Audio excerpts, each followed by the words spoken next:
સલામ આલેકુમ વરહમતુલ્લાહિ વબરકાતુહ.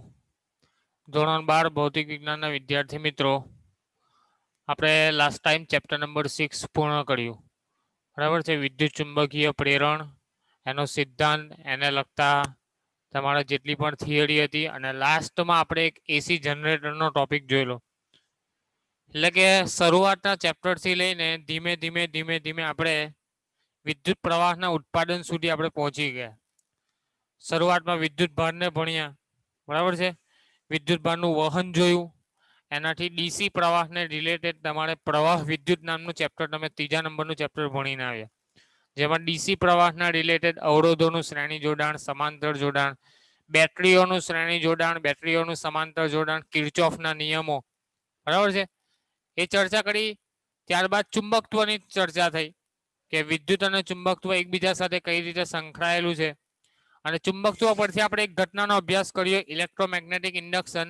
ફેરાડે અને હેનરીના પ્રયોગો પરથી આપણે વિદ્યુત ચુંબકીય પ્રેરણની ઘટનાનો અભ્યાસ કરીને એક નવા પ્રવાહનું ઉત્પાદન આપણે સમજીએ, જેને એસી પ્રવાહ કહેવામાં આવે. શું કહેવામાં આવે? ઓલ્ટરનેટિંગ કરંટ, ઉલટ સુલટ પ્રવાહ, એટલે કે એસી પ્રવાહ. ગુજરાતીમાં એને પ્રત્યાવર્તી પ્રવાહ પણ કહેવામાં આવે. શું કહેવામાં આવે? પ્રત્યાવર્તી પ્રવાહ. ફરક શું છે એસી ને ડીસીમાં? એસી પ્રવાહ અને ડીસી પ્રવાહનો સૌથી મેન તફાવત કે ડીસી પ્રવાહ જે ડાયરેક્ટ કરંટ છે એ તમારો સમયની સાથે બદલાતો નથી. તમારી બેટરી હોય, 9 વોલ્ટની બેટરી હોય અથવા 1.5 વોલ્ટની બેટરી હોય, તમારો સેલ હોય, એને તમે કોઈ પણ ઉપકરણ સાથે જોડો, એ સેલની મદદથી તમે નાની મોટર ચલાવો અથવા નાનો બલ્બ સળગાવો, તો એમાંથી જે વાયરમાંથી જે પ્રવાહ પસાર થાય તમારો ડીસી પ્રવાહ છે. અને ડીસી પ્રવાહ તમારો સમયની સાથે બદલાતો નથી, એટલે કોન્સ્ટન્ટ, અચળ રહે. બરાબર છે. ડાયરેક્ટ કરંટ છે. જ્યારે એસી પ્રવાહ જે આપણા ઘરની લાઇન્સમાં આવે, મેઇન સ્વિચબોર્ડ અથવા મીટરમાંથી જે તમને વિદ્યુત પ્રવાહ મળે બહારથી, બરાબર છે, એ તમારો ઉલટ સુલટ પ્રવાહ છે, જે તમારો સમયની સાથે સાઇન વિધેય અનુસાર આવર્ત રીતે બદલાતો હોય. બરાબર છે. એસી પ્રવાહ શું છે? સમયની સાથે બદલાય, સાઇન વિધેય અનુસાર આવર્ત રીતે. સાઇન વિધેય 10મા ધોરણમાં પણ તમે ત્રિકોણમિતીય વિધેય ભણીને આવ્યા. 11 અને 12મા ધોરણના મેથેમેટિક્સના વિદ્યાર્થીઓને તો ખબર જ હશે કે સાઇન વિધેય શું છે, અને બાયોલોજીના વિદ્યાર્થીઓને પણ જાણી લેવું જોઈએ. બરાબર છે કે સાઇન વિધેય શું છે, એનો આલેખ કેવો આવે, કોસાઇન વિધેય શું છે, એનો આલેખ કેવો આવે. થોડી ચર્ચા કરું તો સાઇન વિધેય એ આ રીતે તમારું આવર્ત રીતે બદલાતું હોય. આ તમારો સાઇન વિધેયનો આલેખ છે કે 0 માંથી શરૂઆત કરે અને આ રીતે શૃંગ અને ગર્ત સ્વરૂપે તમારું સાઇન વિધેયનો આલેખ આવે. મેથ્સ વાળાને તો ખબર જ હશે સાઇનનો આલેખ આવો આવે. બાયોલોજી વાળાએ પણ જાણી લેવાનું સાઇન વિધેયનો આલેખ આ પ્રકારનો આવે. બરાબર છે. કોસાઇન વિધેય હોય તો કોસાઇન વિધેયનો આલેખ આ પ્રકારનો આવે. જો બંનેમાં ફરક છે, આ અહીંયાથી શરૂઆત થાય છે. બરાબર છે. કોના વિરુદ્ધનો? સમય સાથેનો આલેખ છે. સમય સાથેનો વોલ્ટેજ અને પ્રવાહનો, વોલ્ટેજ અને પ્રવાહનો સમયની સાથેનો આલેખ. બરાબર છે. તો સમય આવર્ત રીતે તમારો વોલ્ટેજ અને પ્રવાહ બદલાયા કરે, સતત બદલાયા કરે. ઉલટ સુલટ પણ થાય, દિશા પણ બદલે. અહીંયાથી લઈને અહીંયા સુધીમાં તમારી એક જ દિશામાં પ્રવાહ વહે છે, પાછું અહીંયાથી લઈને આ દિશામાં તમારું વિરુદ્ધ દિશામાં પ્રવાહ વહે છે, અને પ્રવાહનું મૂલ્ય બદલાયા પણ કરે છે, વધે છે, ઘટે છે. બરાબર છે. તો આ પ્રકારના પ્રવાહને કયો પ્રવાહ કહેવાય? એસી પ્રવાહ. એસી પ્રવાહનું ઉત્પાદન આપણે લાસ્ટ ચેપ્ટરમાં, લાસ્ટ ટોપિકમાં જોયું, એસી જનરેટર. શાના વડે ઉત્પાદન થાય એસી પ્રવાહ? એસી જનરેટર. અને એસી જનરેટર ક્યાં લગાવેલા હોય? મોટા મોટા પાવર પ્લાન્ટમાં લગાવેલા હોય. થર્મલ પાવર પ્લાન્ટ હોય, હાઇડ્રો ઇલેક્ટ્રિક પાવર પ્લાન્ટ હોય, ન્યુક્લિયર પાવર પ્લાન્ટ હોય. એની અંદર જે તમારું ટર્બાઇન હોય, એ ટર્બાઇનની સાથે જનરેટર લગાવેલું હોય. ટર્બાઇન જે રીતે પાણીના પ્રવાહથી ફરે, ડેમ હોય તો ડેમમાંથી ઊંચાઈ પરથી જે પાણી પડતું હોય ટર્બાઇન પર પડે, ટર્બાઇન ચકરડું ફરે, ટર્બાઇન સાથે જોડેલું જનરેટર ફરે, જનરેટરમાં જે ગુચરું હોય વાહક તારનું, એ ગુચરું ફરે, ગુચરાના ભ્રમણને કારણે પ્રેરિત ઈએમએફ ઉત્પન્ન થાય, અને એ પ્રેરિત ઈએમએફને કારણે તમને પ્રવાહ મળે. અને ત્યાં જે વોલ્ટેજ મળતો હતો તેને આપણે ઉલટ સુલટ વોલ્ટેજ એટલે કે એસી વોલ્ટેજ કહેતા હતા. અને એ એસી વોલ્ટેજમાંથી તમારો જે ઉત્પાદન થયેલો પ્રવાહ છે એને એસી પ્રવાહ કહેવામાં આવે. બરાબર છે. તો લાસ્ટ ચેપ્ટરમાં, લાસ્ટ ટોપિકમાં આપણે એસી પ્રવાહનું ઉત્પાદન જોયેલું. તો એસી પ્રવાહનું ઉત્પાદન ઈઝી છે. કેવું છે? ઈઝી. ડાયરેક્ટ કરંટનું ઉત્પાદન ખર્ચાળું છે. અઘરું પણ છે અને ખર્ચાળ. ડાયરેક્ટ કરંટ ક્યાંથી મળે? વિદ્યુત રાસાયણિક કોષમાંથી. તમે કેમેસ્ટ્રીમાં ભણતા હશો વિદ્યુત રાસાયણિક કોષ, તો એમાં કેમિકલ્સની પ્રક્રિયાઓ કરવાથી તમને ડીસી પ્રવાહ મળે.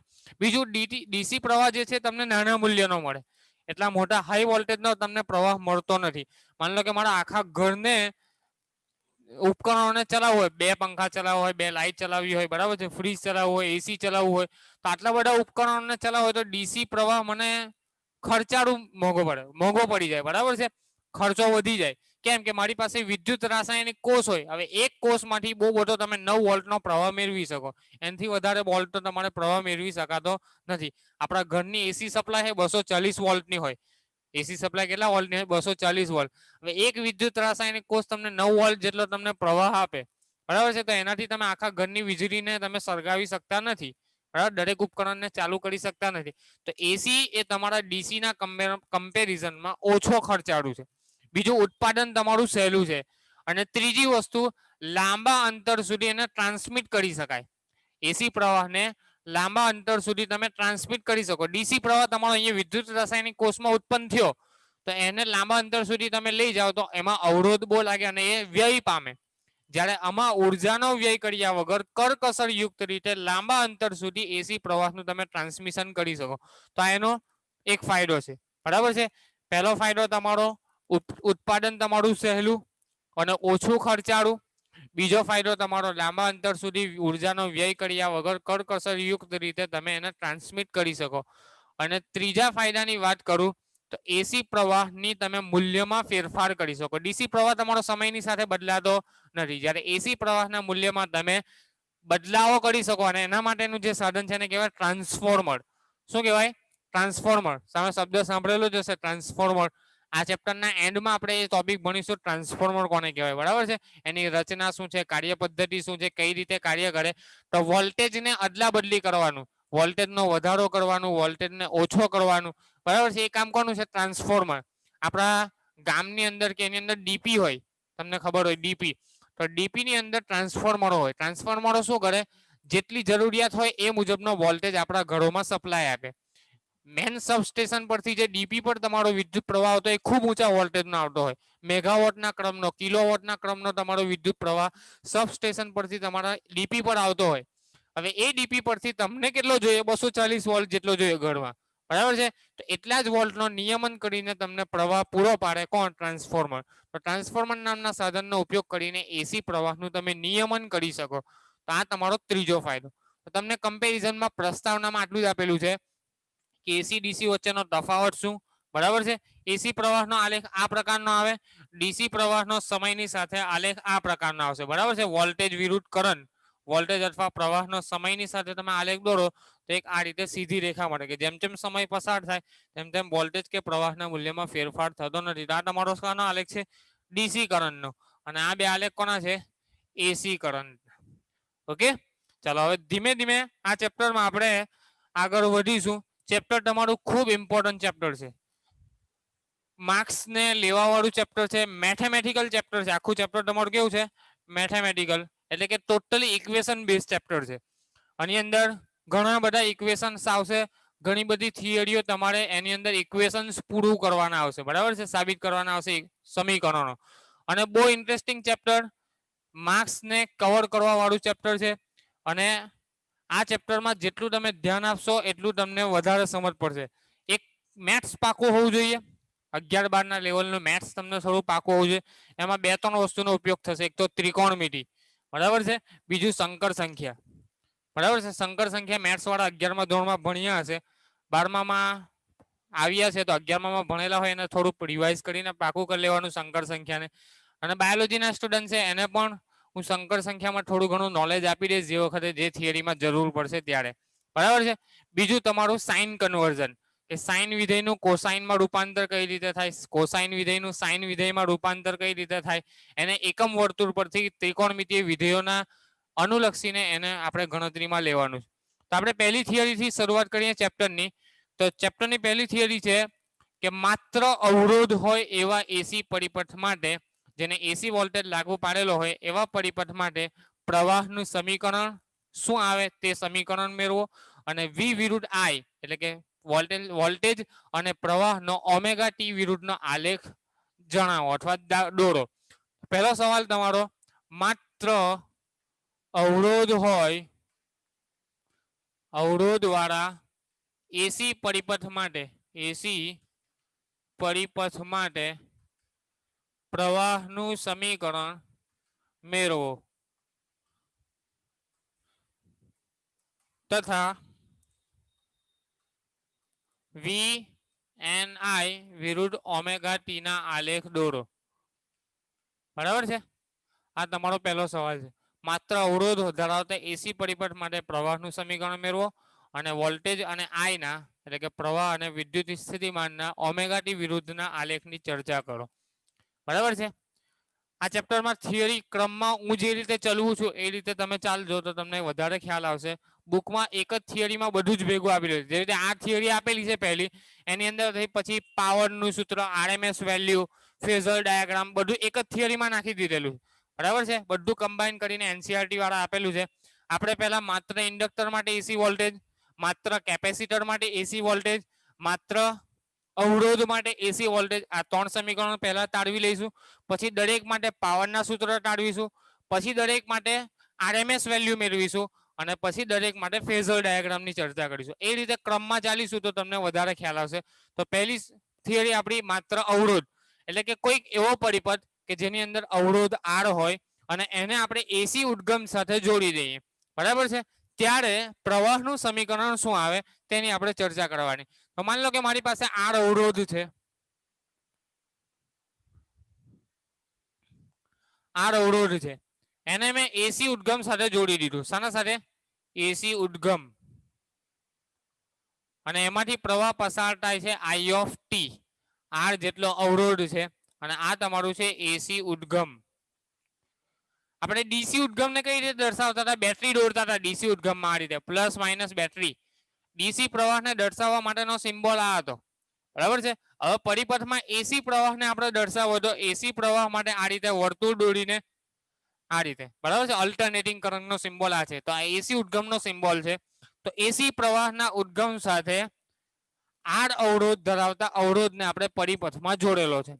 ત્યારે પ્રવાહનું સમીકરણ શું આવે? તો સૌથી પહેલા તમને વોલ્ટેજનું સમીકરણ ખબર હોવી જોઈએ કે એસી ઉદ્ગમનો વોલ્ટેજ કેટલો?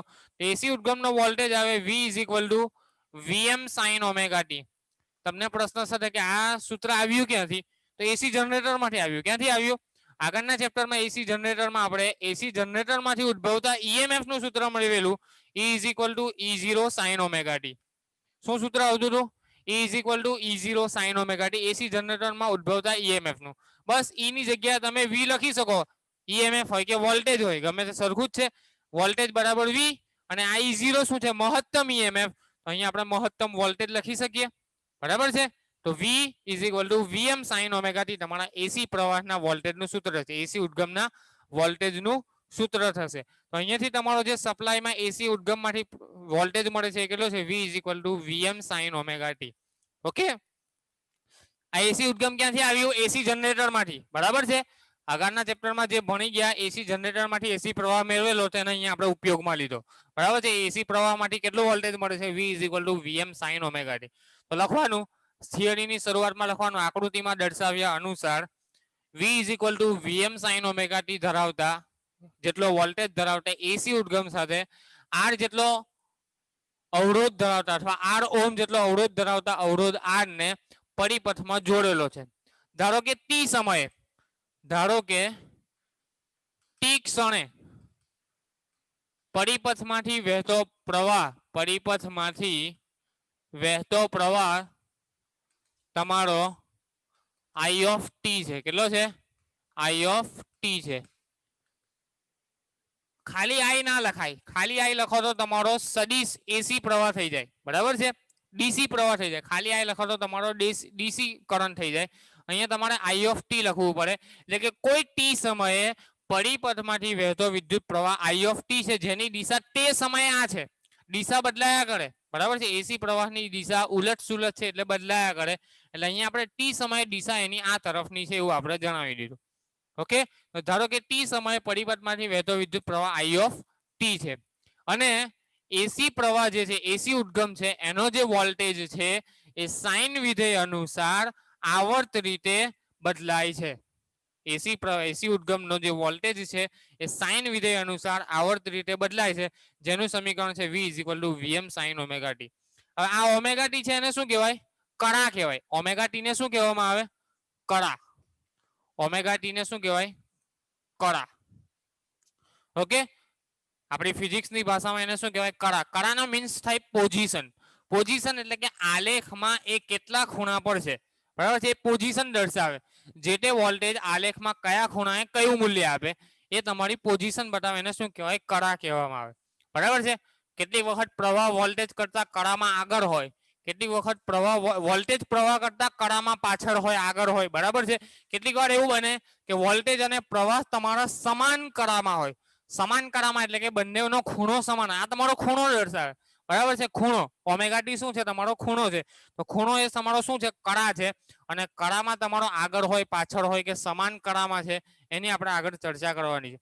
ચાલો, તો ધારો કે ટી સમયે પરિપથમાંથી વહેતો વિદ્યુત પ્રવાહ કેટલો છે? I of t છે. આ જે Vm છે, Vm એને વોલ્ટેજનો કંપ વિસ્તાર કહેવામાં આવે. વોલ્ટેજનો શું કહેવામાં આવે?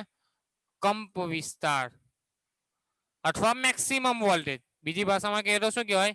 Maximum voltage. એસી ઉદ્ગમમાંથી ઉત્પન્ન થતો મેક્સિમમ વોલ્ટેજ એને શું કહેવામાં આવે? Vm અથવા વોલ્ટેજનો કંપ વિસ્તાર. આપણે તરંગોને દોલનો ચેપ્ટર 11મા ધોરણમાં ભણ્યા હશો તો સરળ આવર્ત ગતિ કરતા જે દોલનો હોય, બરાબર છે, અને સરળ આવર્ત ગતિ કહેવાય. આ રીતે તમારી ગતિ કરતા દોલનો હોય એને કઈ ગતિ કહેવાય? શૃંગ અને ગર્ત સ્વરૂપ, એને સરળ આવર્ત ગતિ. તો અહીંયા જે તમારું બિંદુ આવે ત્યારે જે તમને મૂલ્ય મળે એને કંપ વિસ્તાર કહેતા હતા, એમ્પ્લિટ્યુડ. બરાબર છે, કંપ વિસ્તાર. તો આ તમારો શું છે? Vm એ તમારો કંપ વિસ્તાર છે. કોનો? એસી ઉદ્ગમનો કંપ વિસ્તાર Vm અથવા મહત્તમ વોલ્ટેજ. ઓકે, આ જે પરિપથ છે એ પરિપથમાં આપણે ઓહમના નિયમનો ઉપયોગ કરીએ. બરાબર છે. બે રીતે આ પરિપથને સોલ્વ કરી શકાય. આપણે પ્રવાહનું સમીકરણ મેળવવાનું છે. શાનું સમીકરણ? પ્રવાહનું. આપણને અવરોધનું મૂલ્ય ખબર છે, વોલ્ટેજનું મૂલ્ય ખબર છે. પ્રવાહનું સૂત્ર શોધવું હોય તો આપણે ઓહમનો નિયમ લગાવી શકીએ. બરાબર છે. તો પરિપથમાં ઓહમના નિયમ મુજબ પરિપથમાં ઓહમના નિયમ અનુસાર, ઓહમના નિયમ મુજબ, ઓહમનો નિયમ શું કહે છે? V = IR. ઓહમનો નિયમ શું કહે? V = IR. માટે I શું થાય? V/R. પરિપથમાંથી વહેતો વિદ્યુત પ્રવાહ I શું થશે? V/R. ઓકે, ચાલો V ની કિંમત મૂકી દઈએ. V ની કિંમત શું છે?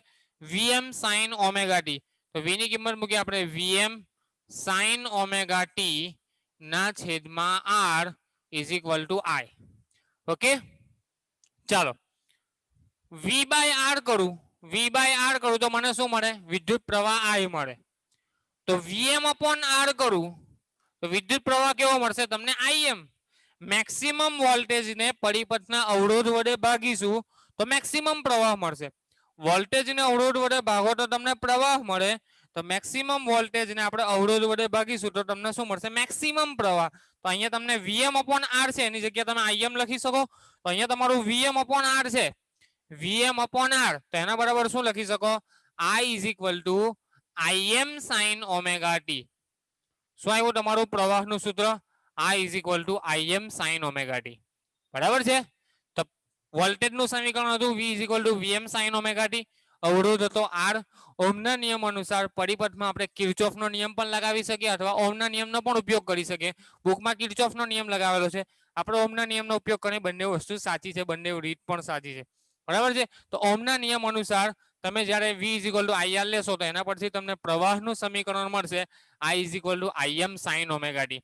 તો અહીંયાથી તમને બે વસ્તુ જાણવા મળી કે વોલ્ટેજ અને પ્રવાહ એસી ઉદ્ગમ સાથે જોડેલા અવરોધ માટે, એસી ઉદ્ગમ સાથે જોડેલા અવરોધ માટે વોલ્ટેજ અને પ્રવાહ બંને સાઇન વિધેય અનુસાર આવર્ત રીતે બદલાય છે. જો અહીંયા પણ સાઇન આવે છે, અહીંયા પણ સાઇન છે. એટલે કે એસી ઉદ્ગમ સાથે જોડેલા અવરોધ માટે વોલ્ટેજ અને પ્રવાહ બંને સાઇન વિધેય અનુસાર આવર્ત રીતે બદલાય છે. આ પહેલું નિયમ. બરાબર છે. પહેલું. બીજી ચર્ચા કરીએ, કળાની વાત કરીએ તો બંને કળા પણ સમાન છે. આની કળા કેટલી હતી? ઓમેગા ટી જેટલી. અને પ્રવાહની કળા પણ કેટલી છે? ઓમેગા ટી જેટલી. એનો મતલબ એવો થયો કે એસી ઉદ્ગમ સાથે જોડેલા અવરોધ R માટે કળાનો તફાવત કેટલો 0 ફેઝ ડિફરન્સ 0 બંનેની કળા કેટલી છે ઓમેગા ટી જેટલી એટલે કે કળાનો કોઈ તફાવત નથી બંને સમાન કળામાં છે બંને કેવી કળામાં છે સમાન કળામાં છે એટલે કે કળા તફાવત તમારો કેવો છે શૂન્ય છે બરાબર છે બે અગત્યના મુદ્દા લખવાના એક તો સાઇન વિધેય અનુસાર એસી ઉદ્ગમ સાથે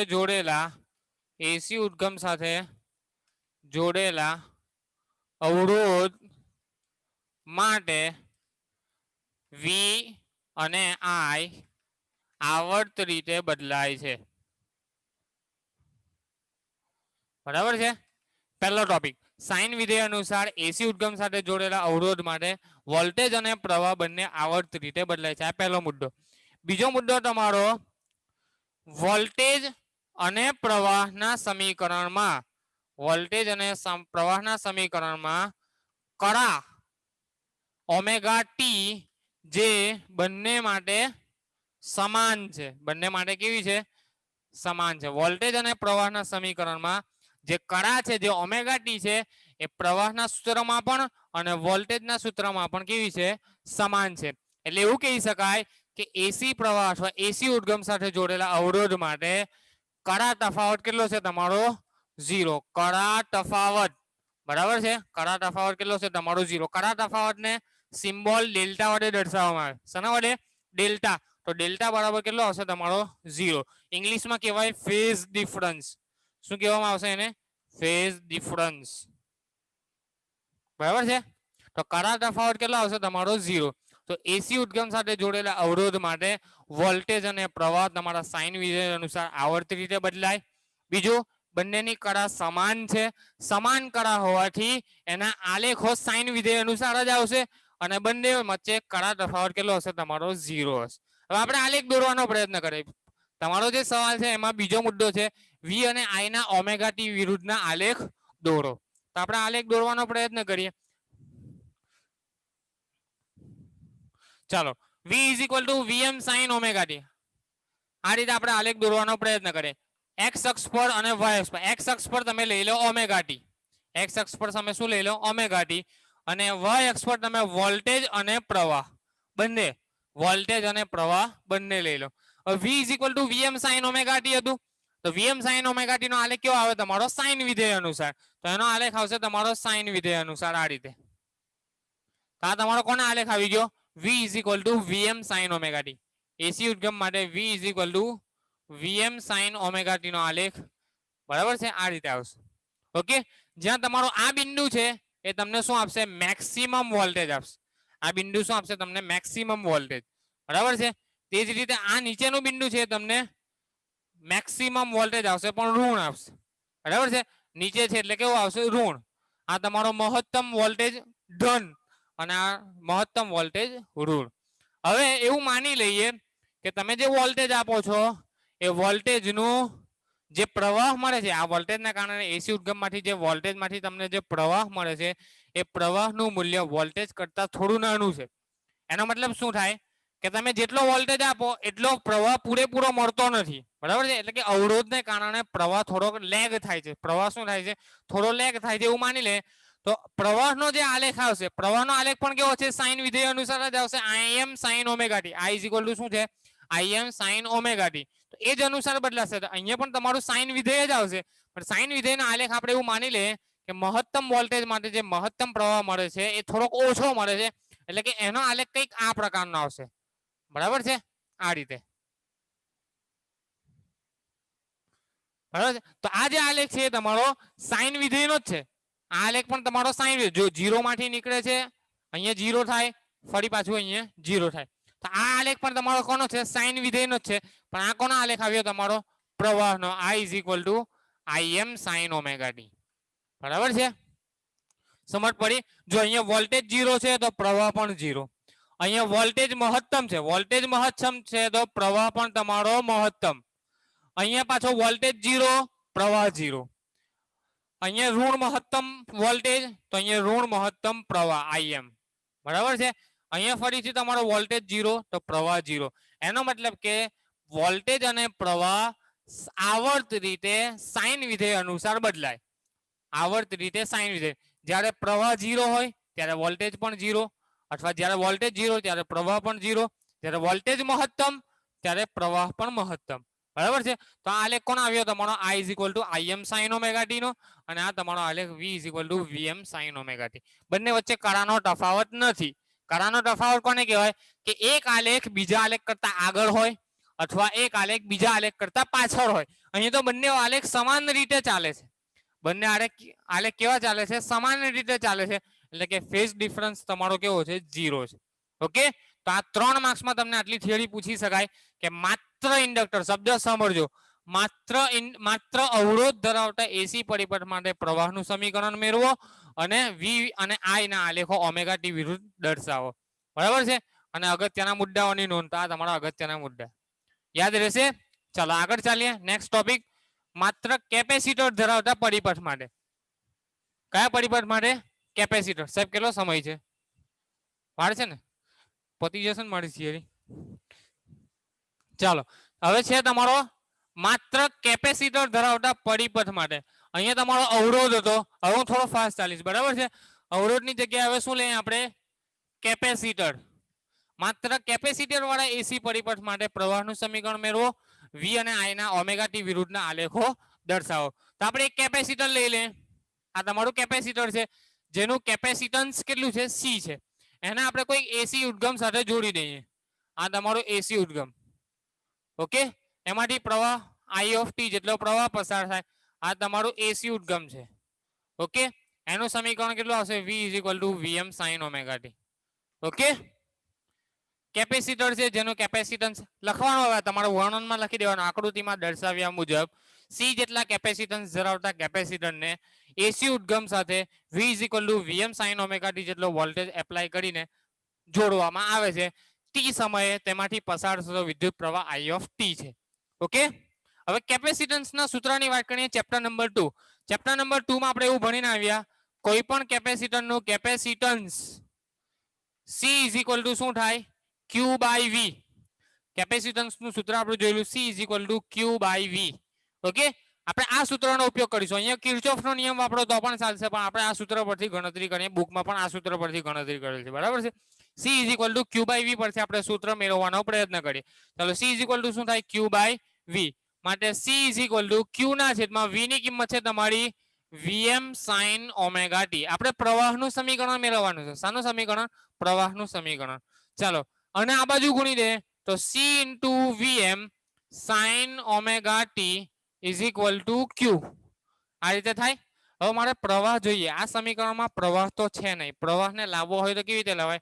તો ચેપ્ટર નંબર 3 માં આપણે એવું ભણીને આવ્યા, પ્રવાહ I = dq by dt. વિદ્યુત પ્રવાહ એ શું કોનું? વિદ્યુત ભારનું સમયની સાપેક્ષે વિકલન છે. બરાબર છે. dq by dt કરો તો તમને પ્રવાહ મળે. તો અહીંયા તમારો Q છે. dq by dt લાવવા હોય તો શું કરવા પડે? સમીકરણનું t ની સાપેક્ષે વિકલન કરવું પડે. આ તમારું સમીકરણ નંબર 1 છે. તો સમીકરણ 1 નું સમય t ની સાપેક્ષે વિકલન કરતા, સમય t ની સાપેક્ષે વિકલન લેતા. ચાલો C × Vm તો તમારા કેપેસિટન્સ પણ કોન્સ્ટન્ટ, મેક્સિમમ વોલ્ટેજ પણ તમારો કોન્સ્ટન્ટ. sin ઓમેગા ટી નું વિકલન, sin ઓમેગા ટી નું વિકલન શું થાય? cos omega T. sin omega T નું વિકલન શું થશે? cos omega T. અને ફરીથી પાછું ઓમેગા ટી નું કરવાનું. મેથ્સ વાળાને કમ્પલસરી પાક્કું આવડતું જ હશે વિકલન. બાયોલોજી વાળા જોઈ લેજો. sin ઓમેગા ટી નું વિકલન થાય cos ઓમેગા ટી, અને ઓમેગા ટી નું પાછું કરવું પડે સંયોજિત વિધેયના વિકલનનો નિયમ. મેથ્સ વાળા ભણીના હશે. બરાબર છે. sin ઓમેગા ટી નું થાય cos ઓમેગા ટી, અને ઓમેગા ટી નું પાછું થશે ઓમેગા. બરાબર છે. અને = અહીંયા તમારું Q નું વિકલન dq by dt. Q નું વિકલન શું આવશે? dq by dt. ચાલો cos ઓમેગા ટી ઓમેગા આ બાજુ લઈ લે, ઓમેગા ને આગળ લઈ લો તો C ઓમેગા અથવા ઓમેગા C. આ રીતે લખીએ, omega C × Vm cos omega T = dq by dt ને શું લખાય? I. dq by dt ને શું લખાશે? I. તો I = શું મળ્યું? Omega C Vm cos omega T. Okay. હવે આ જે ઓમેગા C છે એને છેદના છેદમાં લખું. છેદનો છેદ શું થઈ જાય? તમારો અંશ થઈ જાય. તો આને આ રીતે લખું, Vm ના છેદમાં 1 ના છેદમાં ઓમેગા C. આવું લખી શકાય. cos omega t is equal to I. જોજો આ છેદનો છેદ લખો, આ છેદનો છેદ શામાં જતો રહે? અંશમાં જતો રહે તો આવું થઈ જાય omega C VM cos omega t. તો આ રીતે લખી શકાય વીએમ ના છેદમાં 1 ના છેદમાં omega C cos omega t is equal to I. હવે આ 1 ના છેદમાં ઓમેગા સી છે એને શું કહેવાય? Capacitive reactance. શું કહેવામાં આવે?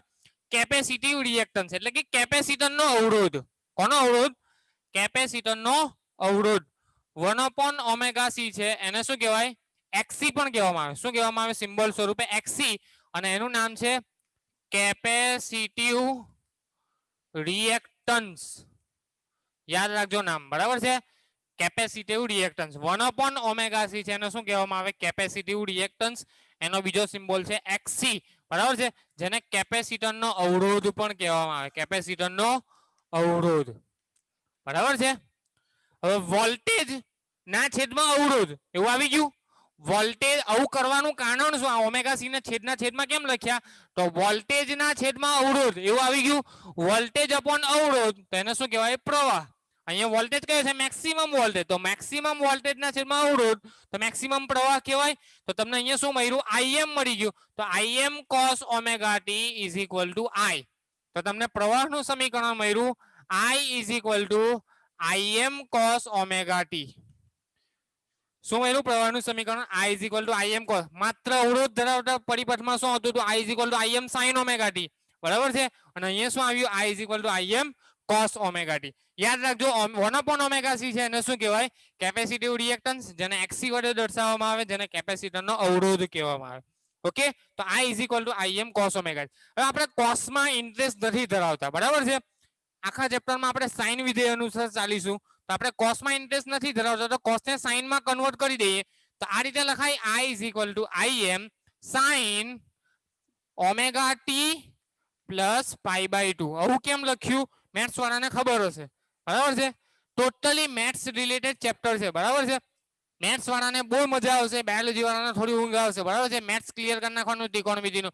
11મા ધોરણના ત્રિકોણમિતિના વિડીયો લેક્ચર્સ મારી ચેનલ પર મૂકેલા છે, બરાબર છે? 12મા ધોરણવાળાને જો તકલીફ પડતી હોય આની અંદર ત્રિકોણમિતિમાં તો મારા 11માના વિડીયો ફરજિયાત જોઈ લેજો.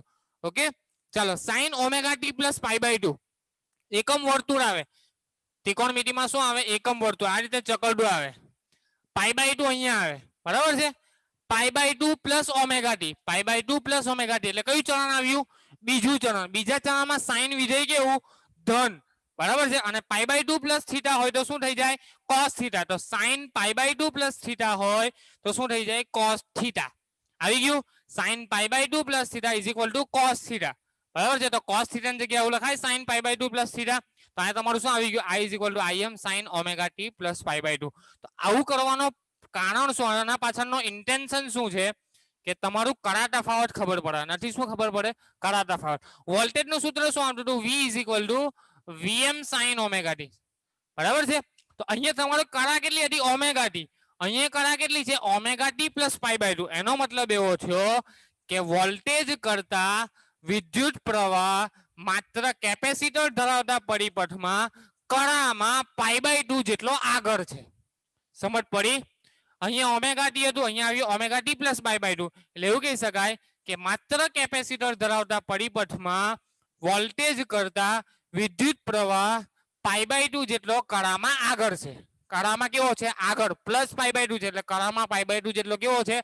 આગળ છે. એટલે ફેઝ ડિફરન્સ, કણા તફાવત કેટલા આવ્યો તમારો? પાઈ બાય 2 રેડિયન, બરાબર છે? અહીંયા તમારો કણા તફાવત કેટલા આવ્યો? Pi by 2 radian delta. Okay, સમજ પડી? ત્યાં શું આવતું હતું? V is equal to Vm sin omega t, I is equal to Im sin omega t. અહીંયા શું આવ્યું? V is equal to Vm sin omega t અને I is equal to Im sin omega t plus pi by 2. આલેખની ચર્ચા કરો ફટાફટ, 2 minute બાકી છે. હું આલેખ દોરી બતાવું ઓમેગા ટી વિરુદ્ધનો. તો આ તમારો Vm sin omega t, અહીંયા તમારો V અને I આવશે, અહીંયા તમારો ઓમેગા ટી આવશે. ઓકે, તો Vm sin omega t નો આલેખ તો આવો જ આવશે. V is equal to Vm sin omega t અને I is equal to Im sin omega t નો આલેખ કેવો આવશે? પાઈ બાય 2 જેટલો કણામાં આગળ. એટલે જ્યારે વોલ્ટેજનું મહત્તમ મૂલ્ય હશે ત્યારે પ્રવાહનું 0 મૂલ્ય હશે. વોલ્ટેજનું મહત્તમ મૂલ્ય ત્યારે પ્રવાહનું 0. જ્યારે વોલ્ટેજ 0 તો પ્રવાહ મહત્તમ. તો પ્રવાહ તમારો શું થઈ જાય? માની લો કે અહીંયા મહત્તમ પ્રવાહ છે, બરાબર છે. તો તમારો આલેખ કંઈક આ પ્રકારનો આવશે.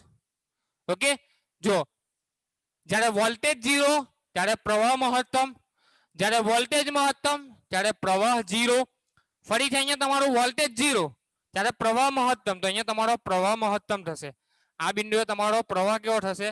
મહત્તમ. ઓકે, ફરીથી અહીંયા તમારું મહત્તમ થાય છે, વોલ્ટેજ મહત્તમ તો પ્રવાહ 0 થશે. તો આ બિંદુએ તમારો પ્રવાહ 0, બરાબર છે. અને ફરીથી આ રીતે. ઓકે, તો તમારો આલેખ આ પ્રકારનો આવશે. આ તમારો કોસાઇન વિધેયનો આલેખ છે. મેં તમને કોસ વિધેયનો આલેખ બતાવેલો, આ રીતે આવે, બરાબર છે. cos ઓમેગા ટી છે ને, જોઈ લો cos ઓમેગા ટી.